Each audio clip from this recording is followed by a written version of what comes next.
حدیث مبارکہ میں بنی اسرائیل کے 3 آدمیوں کا واقعہ منقول ہے۔ ایک سفر کے دوران سخت بارش ہونے لگی تو وہ بچنے کے لیے غار کے اندر چھپ گئے۔ اللہ تعالیٰ کی شان دیکھیے کہ طوفانی بارش کی وجہ سے ایک بڑی چٹان لڑکتی ہوئی غار کے منہ پر آ پڑی۔ چٹان اتنی بڑی تھی کہ یہ تینوں مل کر زور لگاتے تو بھی نہ ہلا سکتے۔ باہر نکلنے کا راستہ بالکل نہیں تھا۔ تینوں کو موت سامنے کھڑی مسکراتی نظر آئی۔ اس پریشانی، غم اور خوف کی حالت میں تینوں نے فیصلہ کیا کہ اپنی زندگی کا کوئی عمل اللہ تعالیٰ کی بارگاہ میں پیش کر کے نجات کی دعا مانگیں۔ ایک نے کہا، میں نے ماں باپ کی بہت خدمت کی، میں بکریوں کا دودھ پہلے ماں کو پیش کرتا، بعد میں سویا کرتا تھا۔ ایک رات جب میں دودھ لے کر حاضر ہوا تو میری والدہ سو چکی تھی۔ میں نے جگانا مناسب نہ سمجھا اور دودھ ہاتھ میں لے کر کھڑا انتظار کرتا رہا حتیٰ کہ صبح کا وقت ہو گیا۔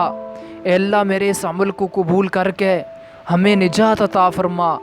چٹان 1/3 سرک گئی تاہم ابھی بھی نکلنے کا راستہ نہ بنا تھا۔ دوسرے نے کہا، اے اللہ، میں اپنی بھرپور جوانی کی عمر میں اپنے خوبصورت کزن پر عاشق تھا۔ میں نے اسے پھسلانے کے لیے کئی ہیلے بہانے کیے مگر وہ تقیہ نقیہ پاک صاف رہی اور میرے جال میں نہ پھنسی۔ ایک مرتبہ تنگ دستی کے حالات سے مجبور ہو کر وہ مجھ سے قرض لینے آئی۔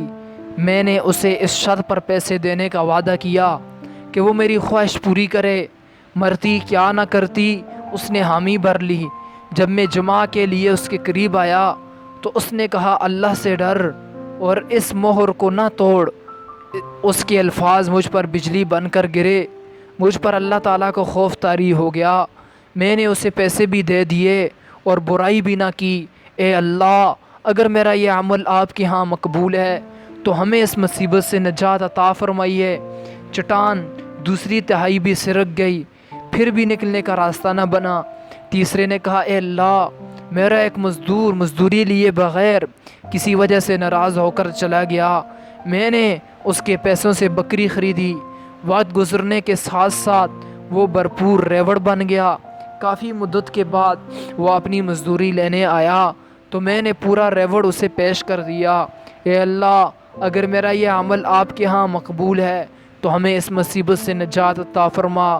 چٹان مزید ہٹ گئی اور تینوں دوست غار سے باہر نکل آئے۔